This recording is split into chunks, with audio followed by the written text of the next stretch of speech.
ہنومن نے سب سے زیادہ اپنے اوپر تجربے کیے تھے. ہنومن کو پتا نا آپ کو کون سا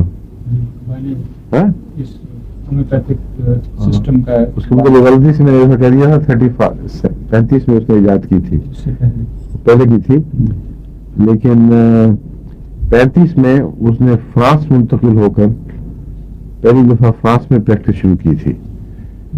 کافی ملکوں سے یہ نکالا بھی گیا, بار بار مخالفت ہوتی تھی, قانون پاس ہو جاتے تھے اس کے خلاف, تو ایک جگہ سے دوسری جگہ منتقل ہو جاتا تھا. فرانس کے وزیر اعظم سے اس زمانے میں باقاعدہ اپوتھیکریز اور جو ایلوپیتھ تھے ان کا وفد ملا, اور اس نے ان کو کہا کہ فرانس میں اس کو پریکٹس کی اجازت نہ دی جائے, کیونکہ باقی ملکوں نے, یورپ میں بھی نکال دیا, فلاں ملک میں بھی, فلاں ملک میں بھی. وہ بہت کوئی زیادہ روشن دماغ انسان تھا. اس نے کہا دیکھو, اگر تو تم یہ ٹھیک کہتے ہو کہ یہ گپیں ہیں اور اس سے کوئی فائدہ نہیں پہنچتا, تو جب نقصان بھی کوئی نہیں پہنچ رہا تو میں کیوں بند کروں؟ فائدہ کوئی نہیں, اور لوگ تنگ آ کے اس کو چھوڑ دیں گے, اس کو اپنی موت بننے دو. اور اگر یہ تمہیں سمجھ نہیں آ رہی اور فائدہ ہے تو میں سائنس کی راہ میں روک نہیں بننا چاہتا. اور سائنس کا بنیادی تقاضا یہ ہے کہ ہر نئے خیال کو کھل کر موقع دیا جائے کہ وہ جو زندگی کی جدوجہد میں اس میں برابر کا حصہ پا کے کوشش کرے.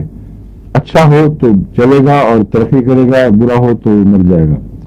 اس لیے ہنومن کو میں نہیں روکوں گا. اور اس وجہ سے اس کی آخری عمر میں وہی پریکٹس رہی. ہومیوپیتھک تو وقت آہستہ آہستہ ایجاد ہوئی, لمبے عرصے کے تجربے سے کچھ ایک خیال کے دوسرے میں چلا گیا. جو آرگن اس کی مشہور کتاب ہے وہ اس نے 1810 میں لکھی تھی, ٹھیک ہے,